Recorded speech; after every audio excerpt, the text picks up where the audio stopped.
então vou ficar aqui atrás do púlpito para falar de uma área que é um bocadinho diferente daquilo que certamente vão escutar ao longo da tarde de hoje e que já ouviram de manhã. Espero que possa ser útil. Vamos ver se isto arranca aqui. Muito bem. Então, o tema de hoje é Saúde e Influencers, um desafio emergente. Eu tenho feito algum trabalho na área da utilização das novas tecnologias aplicadas ao marketing do ponto de vista do comportamento do consumidor e foi essa, sobretudo, a razão pela qual me convidaram para estar cá hoje e tenho estudado, sobretudo, o papel dos chatbots e o papel de outros agentes virtuais, nomeadamente os influencers virtuais. Hoje vamos começar por falar um bocadinho sobre os influencers humanos e vamos perceber de que forma é que os influencers humanos e depois os influencers digitais podem ter um papel importante a desempenhar na promoção de comportamentos para tratamento de algumas condições de saúde, para a promoção de boas práticas, para a promoção inclusivamente de alguns produtos e serviços ligados à saúde. Portanto, o que é um influencer de saúde? Possivelmente vocês já ouviram falar do marketing de influência, já ouviram falar que fulano ou cicrano é um influencer. O que é um influencer e de que maneira é que este conceito pode ser trazido da área geral do marketing para a área da saúde? O influencer é, em princípio, uma pessoa que utiliza plataformas digitais, como as redes sociais, os blogs, os vlogs ou vídeos, para partilhar informações que estão associadas a comportamentos bons para a saúde do cidadão, nomeadamente dicas e práticas relacionadas com o bem-estar e com a saúde de uma forma geral. Estes influencers, quando operam dentro de um nicho, fazem-no dentro de áreas específicas da saúde. A maior parte dos influencers estão a trabalhar na área do fitness, mas também temos alguns que estão mais vocacionados para a área da nutrição, sendo que é muito mais fácil trabalhar a área do fitness e da nutrição do que outras áreas médicas. Também temos alguns que estão a operar apenas na área da saúde mental, cuidados preventivos, tratamentos médicos, receitas e rotinas de exercícios ou até orientações sobre doenças e cuidados médicos. Portanto, de uma forma muito sucinta, é isto que faz um influencer, ainda que muitas vezes os influencers que nós conhecemos por fazerem isto não começaram a sua atividade, designadamente a sua atividade profissional, a trabalhar conscientemente na área da saúde. Como é que este público, este conjunto de novas atividades chamadas de influencers influenciam os seus públicos-alvos? Normalmente os que trabalham na área da saúde têm um público ligado e engajado, é um termo que nós usávamos muito pouco antes de se começar a falar de marketing de influencers ou de marketing de influência, mas é um termo que existe na língua portuguesa, fica melhor em inglês e, portanto, muitas vezes utilizamos o engagement do inglês que parece mais apropriado, mas normalmente a característica deste conjunto de indivíduos é eles terem um bom engajamento com uma comunidade que foram construindo ao longo do tempo. E essa comunidade pode ser de pessoas que estão interessadas no tema de que esta pessoa, por norma, fala, ou pode ser um público mais geral que está a pairar dentro da órbita de atuação destes influencers por outra razão. Muitos deles colaboram com marcas para promover produtos e serviços relacionados, como, por exemplo, suplementos, equipamentos de ginástica, programas de bem-estar e também já produtos medicamentosos, portanto, ligados mais à indústria farmacêutica. Antigamente, isto é uma novidade, será que antigamente não existia? A primeira resposta é muito óbvia, nós já tínhamos influencers a fazerem influência antes de ser popularizado o termo marketing de influência. E, portanto, já existia, na prática, o que nós tínhamos era uma figura pública de reconhecido mérito e capacidade impactante para ser portador de uma mensagem e que era mais eficaz porque tem um reconhecimento e uma notoriedade que normalmente um cidadão comum não tem, nem mesmo um médico, a não ser que seja uma figura pública muito conhecida. Às vezes estas pessoas eram escolhidas para fazer publicidade e era sobretudo a publicidade que reinava antes de entrarmos no paradigma do digital, como agora se convencionou chamar. Não dispunham dos meios de comunicação próprios para chegarem a um público muito dirigido e, portanto, há muitas campanhas, eu vou mostrar já uma a seguir, em que estas figuras públicas tinham um papel muito importante, porque muitas vezes falavam de uma condição de saúde e traziam para a boca de cena uma condição de saúde, quando antes essa condição de saúde era menos conhecida, mas não tinham, como têm agora, os meios próprios e uma comunidade, digamos, de seguidores engajados com essa figura pública. E, portanto, esta é a novidade que passamos a reconhecer com a existência e a proliferação da comunicação através dos meios digitais. Eu, antes de vir, estive a ler algumas coisas sobre a área da saúde, mais em concreto sobre a publicidade online e a comunicação digital no mercado atual, só no que diz respeito à área da saúde, é expectável que movimente um valor na ordem dos 20 mil milhões de dólares só para o próximo ano, só na área da saúde. E, portanto, mesmo que eu traga aqui figuras que podem causar alguma estranheza para uma comunidade mais, digamos que versada noutra área, o marketing de influência é, quanto mais não seja, muito importante porque cria muito valor e tem uma capacidade, um retorno no investimento muito grande. No mercado americano, por exemplo, $1 investido em marketing de influências espera-se que gere $6 em termos de retorno. E, portanto, é uma métrica que é não negligenciável. Portanto, convém prestarmos um bocadinho de atenção para o poder de influência do marketing de influências. Qual é a novidade agora?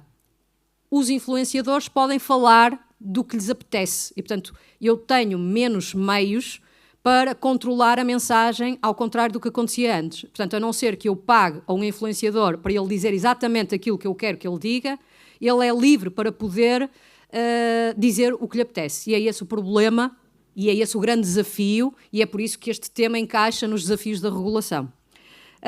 Portanto, por norma, nós podemos, se pagarmos, controlar o conteúdo ou parte dele, mas, de uma forma geral, os influencers, com a sua capacidade de engajamento de uma comunidade organizada de fãs, mais ou menos organizada, dentro do seu espectro de atuação, podem falar do que quiserem, da forma que quiserem. E isso é que colide um bocadinho na área da saúde com os objetivos que na área médica se pretendem atingir. Portanto, tenho aqui um vídeo que espero que passe. Este é um influenciador, se quisermos chamar-lhe assim, já há 27 anos atrás.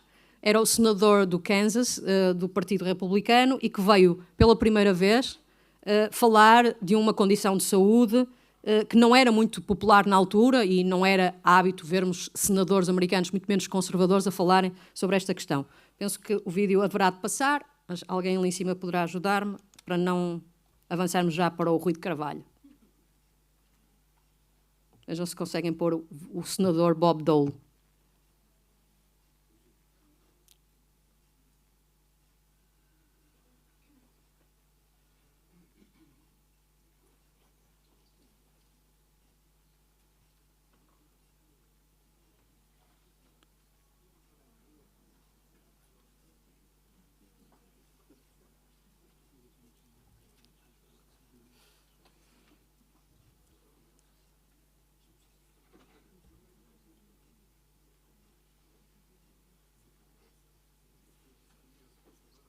Não funciona? Era por isso que eu queria testar antes de começarmos.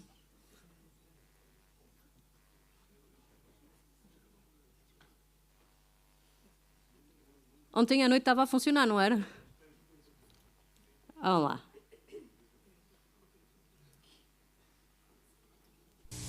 Courage, something shared by countless Americans. Those who risk their lives, those who battle serious illness. When I was diagnosed with prostate cancer, I was primarily concerned with ridding myself of the cancer. But secondly, I was concerned about possible post-operative side effects like erectile dysfunction, ED, often called impotence. You know, it's a little embarrassing to talk about ED, but it's so important to millions of men and their partners that I decided to talk about it publicly. And after all, it can be associated with many conditions, including prostate surgery, high blood pressure, diabetes, or even smoking. The point I want to make is there are many treatments available for ED, so my advice is get a medical checkup. It's the best way to get educated about ED, and what can be done to treat it. It may take a little courage, but I've always found that everything worthwhile does.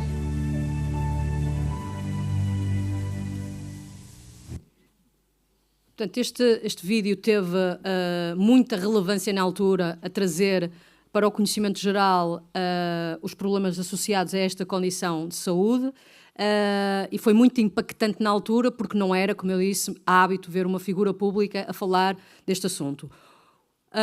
As áreas médicas ligadas a esta condição de saúde agradeceram imenso que, independentemente de ser a Pfizer a trazer o Bob Dole para esta campanha, o problema efetivamente passou a ser um problema mais facilmente comunicado, passou a ser mais fácil falar com estas pessoas e as pessoas que tinham esta condição passaram a ir mais vezes ao médico, porque essa também é uma mensagem que aparece aqui no vídeo do Bob Dole.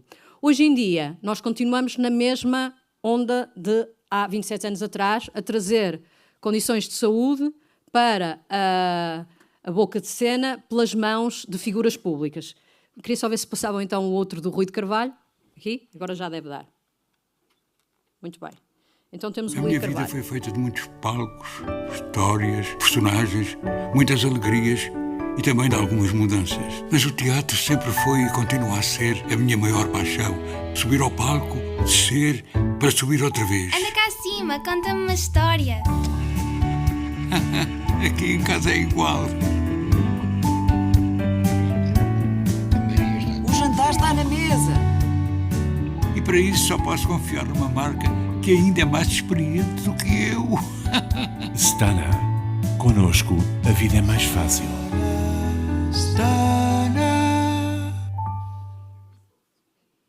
Portanto, não há assim muitas diferenças em relação a esta peça e a anterior. A única diferença é que o Rui de Carvalho aqui aparece a fazer a publicidade paga a uma marca e não é um influencer, como nós o conhecemos na gíria que habitualmente utilizamos, que tem a sua própria comunidade de fãs e que, no seio de alguma da sua comunicação, acaba por falar quase que casuisticamente numa marca. Portanto, o que nós temos hoje em dia é uma forma de atuar diferente porque temos os meios digitais e não podemos fazer de conta que os meios digitais não existem. E os meios digitais têm a vantagem disso mesmo, fazer chegar uma mensagem de uma forma muito própria a uma comunidade muito atenta aos meios digitais. Portanto, nós hoje em dia temos uma forma de marketing que é muito mais conhecida por marketing de atração do que marketing de interrupção ou de intrusão, que era o que acontecia antes. Eu estava sentada a ver um filme e tinha mesmo que ver aquela peça de publicidade, a não ser que fizesse zapping, mas, por exemplo, se estivesse num cinema ou numa audiência desta natureza e se passasse uma peça de comunicação, nem sequer o zapping eu posso fazer. Agora posso recorrer a meios de comunicação à medida daquilo que são as minhas necessidades. É o chamado marketing de atração. Eu atraio para mim aquilo que quero. E se os meus temas estão relacionados com a yoga ou a meditação ou a prática desportiva, eu movimento-me em meios e em comunidades digitais onde esses temas são falados. Se as minhas pesquisas na internet correspondem à utilização de determinadas palavras-chave, então os conteúdos que me vão aparecer no meu feed de notícias das minhas redes sociais ou como primeiros resultados de pesquisa, sempre que eu faço uma pesquisa na internet, vão ter a ver com as palavras relacionadas com a minha pegada digital. E, portanto, é praticamente impossível hoje em dia que alguém do lado de lá não saiba quais são os temas que eu estou a pesquisar. Por exemplo, eu agora, como fiz pesquisa sobre influências na área da saúde, é natural que me apareçam mais conteúdos ligados a essa área. É o que se chama marketing de atração. Eu atraí para mim consoante a pegada que fui deixando. Por outro lado, a publicidade convencional sofre de um problema de cansaço. As pessoas quase que têm uma cegueira do banner, que é ignorarem a informação que já sabem que não é para si e que é intrusivamente metida nos conteúdos que eu estou a pesquisar. Por outro lado, o consumidor também está cada vez mais, e perdoa-me se falo muitas vezes de consumidor, é um defeito profissional, mas podemos de certa forma adequar para paciente, está de certa forma cético em relação a determinados conteúdos, sobretudo quando esses conteúdos não se correspondem à verdade. O lava mais branco é o melhor, por exemplo, no Código da Publicidade de alguns países é inclusivamente proibido por conter adjetivos como melhor, que não é mensurável, e não maior ou com mais ômega 3 ou com mais proteínas disto ou daquilo, portanto é mais difícil de medir. E, portanto, estão tão cansados de serem, digamos que, enganados pela publicidade, que a força da publicidade e o retorno do investimento do dinheiro gasto em publicidade é menor. Por isso alguém dizia há há uns bons anos atrás, eu sei que metade do dinheiro que gasto em publicidade é mal gasto, só não sei qual metade. E, portanto, continuo a ter que gastar o bolo todo, porque só metade do dinheiro gasto é que é impactante, mas eu não sei qual metade é. Ainda assim, eu presumo que, de há uns anos para cá, e com o aumento da influência do digital, a publicidade convencional tem vindo a perder relevância. O consumidor é cada vez mais apressado, tem menos tempo para ler. Eu escrevo artigos de opinião com frequência e não posso gastar mais de 1.500 caracteres. E a lógica da comunicação da universidade é não pode escrever mais do que uma página, porque o consumidor, ou o cliente, não está preparado, ou o leitor, neste caso, não está preparado para gastar mais do que 4 minutos a ler o mesmo conteúdo. E, portanto, é uma métrica importante para mim e é por isso que hoje em dia, na comunicação, se dá preferência aos meios auditivos em relação à leitura e depois ao vídeo em relação aos meios com áudio apenas. E, portanto, uma imagem vale mais que 1000 palavras, mas um vídeo vale mais que uma imagem. E por isso é que nós, todos que temos filhos na adolescência, sabemos que as mensagens passam mais depressa se comunicarmos se as marcas comunicarem com esse target através do YouTube ou do TikTok, por exemplo, que tem vídeos de consumo rápido, pequenos bytes de informação, e bytes no sentido de morder. Eu só consumo um bocadinho de cada vez. E mesmo nós já não estamos preparados para ouvir vídeos ou para ver vídeos muito longos. Por outro lado, criam-se comunidades virtuais que se engajam em torno de um tema. Depois temos aqui o efeito do Dunning-Kruger, que é um problema também na área da comunicação. A certa altura as pessoas muito facilmente põem um like e muito facilmente dão uma opinião e acham-se os peritos e os maiores conhecedores só porque têm muita informação ao seu dispor, ainda que nós saibamos que muitos dados à nossa disposição não significam necessariamente que eu seja um hábil conversador sobre aquele tema, nem seja versado na área, mas muito facilmente, nomeadamente em Portugal, se vêem comunidades de pessoas em que toda a gente tem uma opinião e toda a gente quer dar a sua opinião. E vemos depois que há consequências deste efeito mesmo na área da saúde. Qualquer pessoa dá dicas de saúde, qualquer pessoa advoga determinados comportamentos e quem está do lado de lá tem tendência, sobretudo as gerações mais velhas, a acreditar que o que aparece nas redes sociais é um facto e não está tão preparada como, por exemplo, as novas gerações para o contraditório, para a pesquisa, para tentar perceber. Eu tenho um filho de 24 anos que sempre que eu lhe digo qualquer coisa que acho que é uma novidade, ele diz, já foste verificar isso? Quais são as tuas fontes para isso? E eu já sei agora que tenho que ir com as fontes, ele trabalha na área financeira, portanto eu tenho que ir com as fontes todas para que o que eu lhe vou dizer tenha um efeito desejado do lado de lá. E, portanto, é verdade que as novas gerações já estão mais capacitadas para testar e já têm à sua disposição meios e conhecimento para verificar os factos, mas também não deixa de ser um problema que numa faixa etária mais velha ou menos qualificada ainda há muita informação que vai fluindo, sobretudo nas redes sociais, que não correspondem a factos, que são apenas ideias ou opiniões e que determinados ouvintes menos atentos podem assumir como uma verdade. Portanto, é o dedo no gatilho, é fácil de repartilhar um conteúdo sem termos a certeza que o que estamos a partilhar é verdade ou não. Vamos ver aqui alguns exemplos. Na área da saúde, como podem ver, o vestir uma bata branca é muito importante. Ter uma prateleira de livros técnicos, não sei se estes são técnicos ou não, mas parece-me que sim, é muito importante porque confere credibilidade à mensagem. Mas muitas pessoas consomem estes conteúdos sem ter a certeza que a pessoa que está a partilhá-los é versada no tema em questão e tem a experiência suficiente que justifique isso. Todavia, se olharem bem para o que aqui está, temos uma jovem que está a advogar uma dieta em que se tem que comer 6 ovos por dia para emagrecer. Ela tem uma comunidade de 170 mil seguidores. E outra senhora que ali está, a Ângela Xavier, tem mais de 3 milhões e meio de seguidores. Portanto, há, em princípio, 3,7 milhões de pessoas que vão estar expostas a esta mensagem sem ter a certeza que, efetivamente, esta senhora sabe como emagrecer meio quilo ou 1 quilo por dia ou por semana, que ainda nem sabemos muito bem, à conta de uma prática que ela promove nas redes sociais. O jovem de baixo, eu achei curioso porque ele propõe que nós apliquemos a nós próprios uma determinada manobra, é ótimo para os ortopedistas que estejam presentes na sala, para tratar um torcicolo. E eu trouxe vários exemplos, como podem ver, há vários exemplos que vêm do Brasil, falam português. O Brasil tem mais de 220 milhões de pessoas e, portanto, o potencial de alcance de um destes influencers é muito grande. Alguns deles são efetivamente médicos, mas há outros que não são e advogam remédios caseiros, por exemplo, para tratar a azia. Esta senhora diz que toma uma flor de cravinho, outra senhora como curar a gripe em poucos passos, o outro como 6 passos para a cura da depressão, e este diz como curar as hemorroidas sem cirurgia. Portanto, nós temos de tudo para todos os gostos. Claro que uma pessoa, quando sofre de uma condição de saúde, tudo quanto deseja ouvir é uma mensagem de otimismo. E é por isso que eu acredito e tenho fé que nas escolas de medicina se ensinem aos nossos jovens, futuros médicos, que aquilo que eles vão dizer tem um efeito muito grande nas pessoas que vão ouvir. Eu própria, quando vou ao médico, leio e escuto o que o médico me diz com muita atenção, mas faço um disclaimer inicial. Tudo o que me vai dizer eu vou levar muito a sério. E isso pode, inclusivamente, ajudar na minha recuperação. Porque eu sei que o principal motor da minha recuperação sou eu próprio. E, portanto, ou sou eu mesma. E por isso eu faço este disclaimer ao médico. Eu, há uns 11 anos atrás, tive um AVC. Depois tive uma necessidade, como imaginam, de ir ao médico e confirmar no sistema privado aquilo que me tinham dito no sistema público. Isto é uma confidência, espero que não estejam a gravar.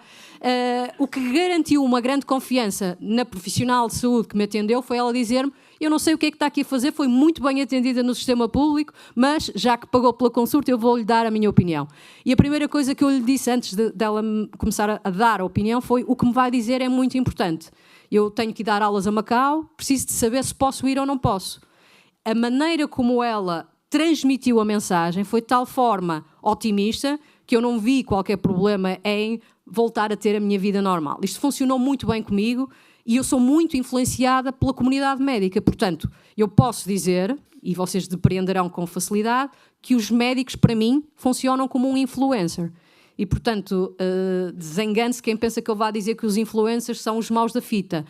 Nós, e vocês se calhar, são muito mais influencers. Eu também sou quando dou aulas e impacto uma grande comunidade de alunos em Portugal, em Macau, onde também dou aulas. E, portanto, não tanto como um profissional de saúde, mas acredito que a vossa dedicação à profissão terá, de certa forma, ou dessa dedicação à profissão, fará, de certa forma, parte a consciencialização daquilo que vocês dizem no dia-a-dia, nas vossas consultas, é muito importante para o paciente e pode ajudar na recuperação. Eu lembro-me de ter visto na altura um cardiologista, por causa de um pequeno FOP, que olhou para o exame e fez assim: só este foi suficiente para eu ficar preocupada. E eu vim super pessimista da consulta e a única coisa que ele tinha dito de negativo era quase que um ruído apenas. Portanto, o profissional de saúde é efetivamente um influencer. Podem não ter bem a consciência de quão impactante é que podem ser as palavras que dirige ou inclusivamente o meio em que o faz. E se o faz numa consulta, obviamente, não tem a capacidade de influência que algumas destas pessoas poderão ter, sobretudo quando se vestem a bata branca. Portanto, os médicos são influencers poderosos, não há dúvida, mas também há na área da saúde outros influencers que não são médicos e que têm à sua disposição uma comunidade de pessoas que seguem o que esta pessoa diz, seja numa rede social, seja na internet ou noutro meio, e podem ter um alcance muito largo, sobretudo se nós estivermos a falar da comunidade de falantes da língua portuguesa. Nós temos 265 milhões de pessoas que falam português. E, portanto, se tivermos um profissional que abre um canal no YouTube e que começa a ter um conjunto de seguidores grandes, falando sobre determinados temas específicos que são muito pesquisados na internet, o mais provável é que pessoas que vivem noutro país, que não Portugal, acabem por ser seguidores deste profissional. Então, em que circunstâncias é que nós podemos ter necessidade de utilizar um influencer e o que é que são os influencers humanos e os influencers não humanos? Os humanos são as pessoas reais que utilizam plataformas ou redes sociais para interagir com seguidores, partilhando conteúdos e promovendo produtos ou marcas. têm uma presença autêntica e estabelecem uma relação de confiança. A palavra confiança é muito importante porque quanto maior a confiança que eu induzo na minha audiência, maior é a probabilidade de elas regressarem e de manterem o tal engajamento. Também existem, porém, os influencers digitais ou virtuais, que são personagens criados por computador, geridos por marcas, normalmente detidos por agências ou indivíduos. Não existem no mundo físico, mas desempenham funções semelhantes aos influencers humanos ao engajar audiências, promover produtos e criar conteúdos nas redes sociais. Isto parece um bocadinho estranho. Vamos ver se conhecem alguns dos que eu vou mostrar já a seguir. Vamos começar pelos influencers em Portugal com maior capacidade de engajamento. Alguns destes serão mais conhecidos, alguns menos conhecidos, alguns estão ligados à área da moda e do dia-a-dia e, portanto, têm muitas vezes uma presença como modelos, como atrizes. Não sei se vocês conhecem, eu conhecia menos bem a Margarida Corseiro e a Madalena Albucacis, por exemplo, mas a Margarida Corseiro é uma das maiores influencers portuguesas, é uma mega influencer, tem 2 milhões de seguidores só no Instagram, não é coisa pouca. A Sofia Ribeiro é também uma grande influencer que tem uma pegada muito forte porque tem, junto da comunidade, preocupada com as questões oncológicas, porque se auto-identifica como cancer survivor. Depois temos a maior influencer na área da moda, que é a Sara Sampaio, mas explora menos o lado comercial da sua influência e também tem muita da sua influência fora de portas e, portanto, não é tão conhecida no mercado nacional, é mais conhecida no mercado internacional, sobretudo agora veio aqui ao Porto, postou uma fotografia com o namorado que é o filho do Jack Nicholson e, portanto, o neto, e ficou a ser ainda mais conhecida e a trazer mais turistas ainda à cidade do Porto. Há outros menos conhecidos, eu chamo só a atenção para estas duas influências que aqui estão, Baba Kohler e Bea Moura, têm um respeitoso número de seguidores no Instagram e promovem temas ligados à motivação, à corrida e aos hábitos saudáveis e são entusiastas do desporto e, portanto, são boas para passar mensagens ligadas a um estilo de vida saudável. Não sei se conhecem este senhor que aqui está, chama-se Mike Warshawski, é um médico russo-americano que vive na Califórnia e que é um influencer muito grande, nos Estados Unidos também à escala é compreensível, tem 12,7 milhões de seguidores no YouTube e eu não sei se ele tem tempo para exercer a prática médica, porque passa muito tempo a falar na televisão, é convidado para grandes fóruns de discussão de questões ligadas à comunicação e ao marketing de influências. Mas também tem um papel relevante porque advoga a prática de comportamentos que são bons para a saúde e desaconselha a utilização de alguns produtos. Aqui aparece uma campanha dele a explicar porque é que o vaping não é uma boa escolha. Eu tenho um vídeo que queria mostrar a seguir, vamos ver se passa. É só uns segundos, é a publicidade. Descarrega já. Intrusiva, isto é o marketing de intrusão.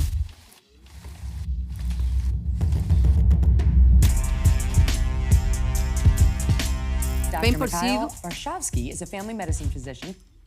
1,90 m. You have this massive following on YouTube. You're trying to do something different to what ordinary doctors are trying to do.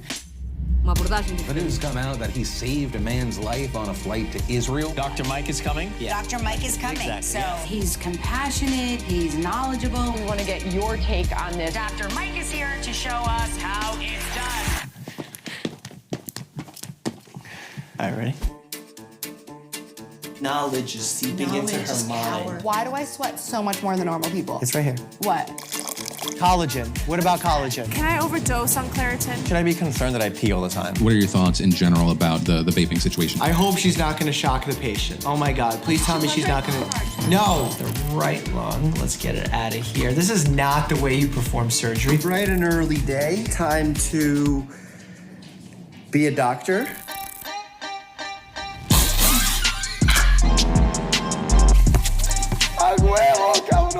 É por isso que eu digo que ele não deve ter tempo para exercer. Who feeds this to babies? Definitely not the way you do this. pede para as pessoas gostarem, para subscreverem, para receberem notificações, e é isso que alimenta a sua comunidade de seguidores. Bom, aqui temos pelo menos a garantia que o influencer é efetivamente um médico e, portanto, está equipado do conhecimento necessário para fazer alguns conselhos, desmistificar algumas ideias. Também é bom para explicar porque é que algumas coisas que são transmitidas na internet não correspondem à verdade, e desempenha muito bem o papel de influencer da saúde, na área da saúde, mas há outros médicos muito importantes nos Estados Unidos que o estão a seguir, não necessariamente a copiar, cada um tem a sua área de intervenção. Temos aqui 3 grandes nomes na área do marketing de influências na área da saúde. Dr. Sanjay Gupta, e ele aparece em segundo lugar, e aqui Jennifer Gunter, que é outra influencer importante.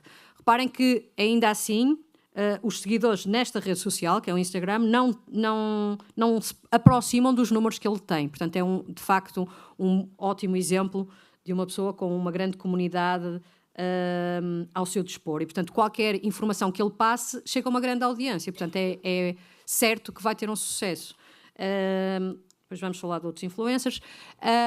Para além deste médico, que é um caso de sucesso, há outras organizações na área da saúde que estão também elas próprias a apostar no marketing de influência para passar as suas mensagens. Na altura da vacinação para a Covid-19, houve o primeiro caso é o caso de uma organização que testou utilizar modelos afro-americanos numa altura em que se pensava que as vacinas não estavam destinadas a esta comunidade, e o outro caso de um influencer no Instagram que advoga a vacinação e, portanto, também teve uma forte capacidade de influência. Influencers virtuais. Não sei se algum destes rostos vos é familiar. A primeira ali é a Barbie, depois a seguir temos a Bermuda, é uma influencer americana que a certa altura dizia que o mundo, a Terra era plana. Depois temos uma das maiores influências virtuais conhecidas, que é a Lil Miquela, aquela que tem o fato de banho, que tem aquela coisa na cabeça. É supostamente uma modelo brasileira espanhola. Portanto, para estes efeitos, ser brasileiro é bom, na área da moda. Já há muitos anos que tem 19 anos, portanto, a vantagem dos virtual influencers é que não envelhecem. Depois temos a Inma Gram, que é uma influencer no Japão. O Japão e a Coreia do Sul são países com uma forte cultura de influencers. A Shudu, uma modelo de pele escura, que tem uma grande vantagem, que se dirige a uma comunidade que deseja ver refletido as suas preocupações num virtual influencer que tem as mesmas características desejadas para esta comunidade, todavia foi criada por um homem branco na Alemanha. Depois temos os cartoon likes, como esta que aqui está, que é a Hatsune Miku, tem 18,6 mil seguidores no Instagram.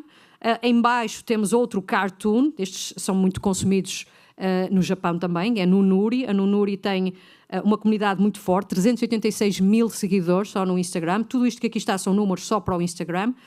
2 casos de sucesso que eu queria realçar é esta Magalu, é uma virtual influencer que surgiu, juntamente com, que é esta de azul que aqui está, que surgiu tal como este boneco que aqui está, o cartoon CB, da Casas Bahia. São 2 ícones do marketing de influências no Brasil. A Magalu tem 5,8 milhões de seguidores e o CB, das Casas Bahia, tem 3 milhões de seguidores. E estes bonecos foram criados pela própria marca para servir os clientes da própria marca. E, portanto, estes 2 foram criados pela marca para trabalhar para a marca, enquanto que os outros são virtual influencers que têm a sua própria agenda e, portanto, recebem o soldo pelo tipo de posts que fazem.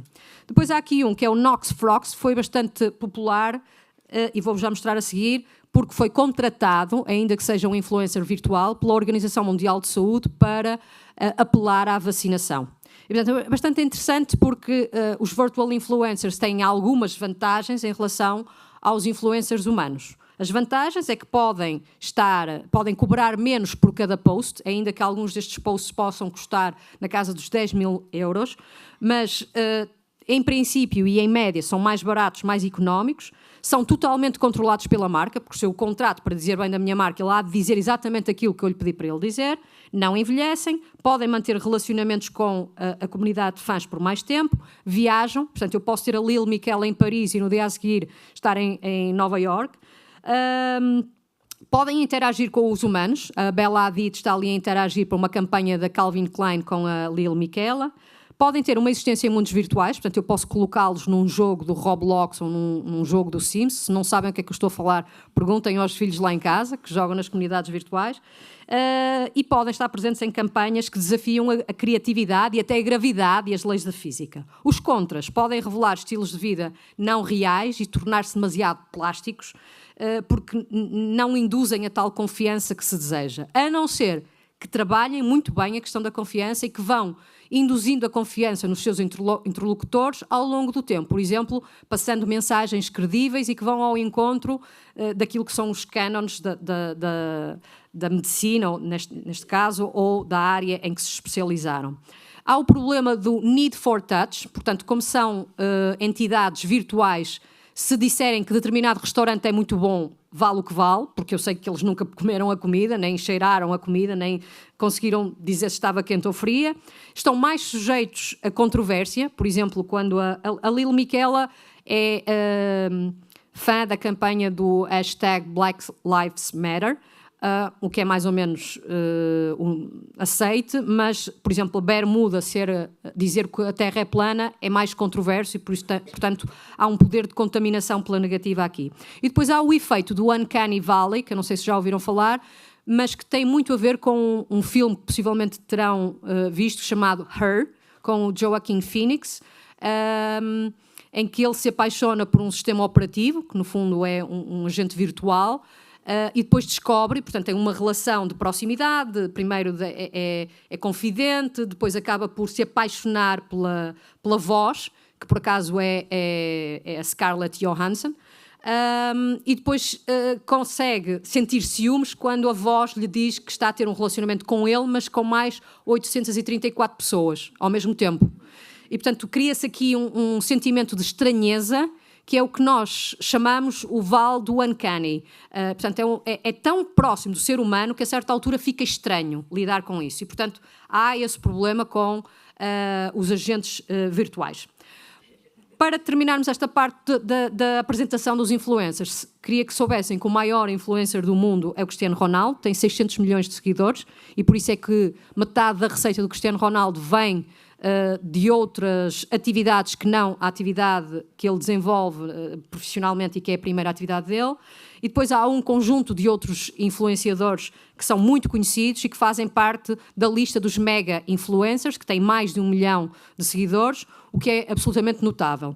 Chamo só a atenção para este FN Mecca, que atrás aparecia com cabelo verde. É um influencer virtual muito conhecido na Alemanha, supostamente um rapper, mas depois tem um problema, e tem alguns problemas que possivelmente vocês discutirão noutros fóruns. Como é um rapper, faz música, mas como é uma máquina e não uma pessoa, paga alguém para fazer as músicas para aparecer. E depois há o problema dos direitos de autor, que não se sabe se são, muito bem, se são dele ou se são de alguém a quem ele pediu para escrever a música ou fazer a música, e que também nunca teria sido tão popular como se tornou se não tivesse sido cantada ou digamos que os direitos tivessem passado para as mãos do FN Mecca. Portanto, há aqui uma fronteira muito fuzzy entre aquilo que é regulado ou regulável e o que não é. E eu vou-vos deixar com algumas dicas sobre o que fazer perante esta situação. E ainda agora à hora do almoço falávamos disso. Não há volta a dar. O digital veio para ficar e o marketing de influências também veio para ficar. Nós podemos, e posso arrancar alguns sorrisos da audiência ao mostrar estas figuras e mostrar que inclusivamente há um virtual influencer chamado Nobody Sausage e que tem 1 milhão de seguidores, e isto obviamente arranca alguns sorrisos. Como é que alguém pode ter interesse em seguir uma página de uma salsicha? Mas a verdade é que a salsicha e não nos podemos esquecer disto, esta semana que passou teve a falar da saúde mental de uma forma que chegou aos ouvidos de mais pessoas do que se tivesse sido, se calhar, um médico no ambiente do consultório. E, portanto, não sei se viram, apareceu nos outdoors, o mentalista da Isidoro diz que chorar faz bem ou que a depressão pode surgir a qualquer um de nós, etc. Portanto, houve aqui uma capacidade de alcance muito grande, embora estivéssemos a falar de um chamado commodity ou um fast-moving consumer goods. E perdoam-me os estrangeirismos, mas são muito populares na área do marketing. Portanto, qual é a mensagem no final que eu vos deixava? É que os influencers existem e vão fazer influência, quer nós queiramos, quer não queiramos. E, portanto, se eles estão aí para influenciar a comunidade que nos interessa, o melhor é que a mensagem que eles vão passar seja controlada por nós. E, portanto, eu sou grande defensora da utilização destes influencers, desde que se cumpram alguns destes critérios. O primeiro é definir muito bem quais são os objetivos de marketing. Portanto, nós precisamos saber muito bem qual é o objetivo da nossa campanha, qual é a mensagem que nós queremos passar, qual é o target que nós queremos impactar e qual é o comportamento que nós queremos que a pessoa passe a ter. É consumir um produto ou um serviço, é ter determinada prática do ponto de vista médico e fazer uma terapia, uma prática desportiva. É definir, em primeiro lugar, qual é o objetivo. Isto é uma regra básica da comunicação. Depois, encontrar os influencers que estejam alinhados com os objetivos da minha marca. Se eu conheço qual é o cartão de identificação de cada um destes influencers e sei qual é a comunidade a que eles conseguem chegar, então eu posso escolher qual é o influencer que mais vai ao encontro da mensagem que eu quero passar e da audiência que eu quero atingir. Portanto, este é o segundo critério a cumprir. O terceiro é estabelecer com estes influencers, sejam eles digitais ou humanos, uma relação de parceria. Eu não contrato um serviço one shot, ir embora e não querer mais saber. Eu devo falar com este influencer, perceber qual é a sua capacidade de engagement e até permitir-me receber alguns conselhos deste influencer sobre a melhor forma de passar uma mensagem. Porque eu posso saber muito sobre ortopedia, mas eu não sei tanto como este influencer sobre a capacidade de influenciar a sua audiência. E, portanto, estabelecer relações duradouras com os influencers é fundamental. Por último, medir os resultados. Isto é válido para qualquer coisa e nós, com formação em economia ou em gestão, sabemos que não se pode gerir o que não se mede. E, portanto, eu tenho que medir o awareness, eu tenho que medir a eficácia da minha comunicação. É verdade que nos Estados Unidos há um potencial de cada dólar gasto em marketing de influencers dar origem a $6 em termos de retorno.